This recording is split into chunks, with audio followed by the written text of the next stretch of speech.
We really need to talk about something that's happening right now, probably on the very device you're using to watch this. And no, it's not some crazy conspiracy theory. It's something much quieter, much more calculated. The silent death of our digital privacy.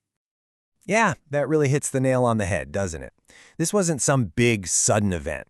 It was more like a slow fade, a quiet trade-off we've all been making with every single tap, every click, and every one of those endless scrolls through our feeds. So what exactly is this new normal? I mean, what are we giving away most of the time without even thinking about it? Let's just run through a quick list, and I want you to notice how fast this all adds up. Okay, first up, our faces. Think about it. Every tagged photo, every time you unlock your phone with facial recognition, our unique biometric signature is basically a public commodity now. And then there's our location. From checking into a coffee shop to just, getting a weather report, we've turned ourselves into a constant, trackable little dot on somebody else's map. But it gets so much deeper. Our emotions. Seriously, every like, every angry emoji, every article you share, all of that is raw data being fed into systems that build a scarily accurate profile of how you feel. Even our relationships, our friends, our family, our partners, that entire social web is no longer just ours. It's become a product, something to be analyzed and, sold. And our routines. From that first cup of coffee in the morning to our late-night scrolling session, all our daily habits have become these predictable, analyzable, and ultimately really profitable patterns. Which brings us to the biggest question of all, right? Why? Why are we so willing to just hand all of this over? And the answer is surprisingly simple and maybe a little sneaky. We weren't forced into it. Nobody made us. Instead, the world was just redesigned around us. Sharing became the default, the easy choice, and suddenly, privacy became the difficult one.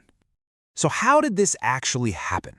To really get it, we've got to look under the hood a little bit, at the invisible engine that makes this whole system run. It's actually kind of fascinating. Okay, so think of this like an assembly line. It all starts with the raw material, your location and all your activity data. That stuff gets refined by analyzing your behavior, figuring out what you love, what you hate. And the final product? Prediction. These super sophisticated algorithms don't just know what you've done, they know what you're going to do. And that's the real kicker. It's one thing for a system to know my search history. It's a whole other thing for it to predict my future, to know what I want to buy before that thought has even fully formed in my own mind. So what is really going on here? This gets right to the core of it, and it completely reframes the whole way we even talk about privacy. Let's just cut through all the noise for a second. What is the actual, unvarnished truth about what happened to our privacy? This right here is the crucial shift in how we need to think about this.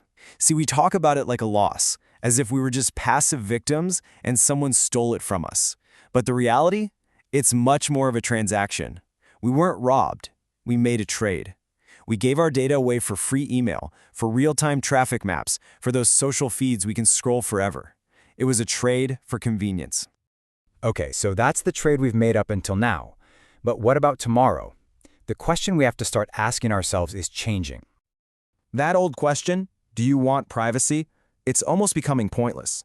We've already answered it 1,000,000 times over with our actions. The real debate going forward is going to be a lot more complicated. And this is the question we're all left with now. It's not one single choice anymore. It's a constant daily negotiation. For every cool new app, for every new convenience, the price is just another little piece of ourselves. So the only question left to answer, for you, is what are you willing to pay?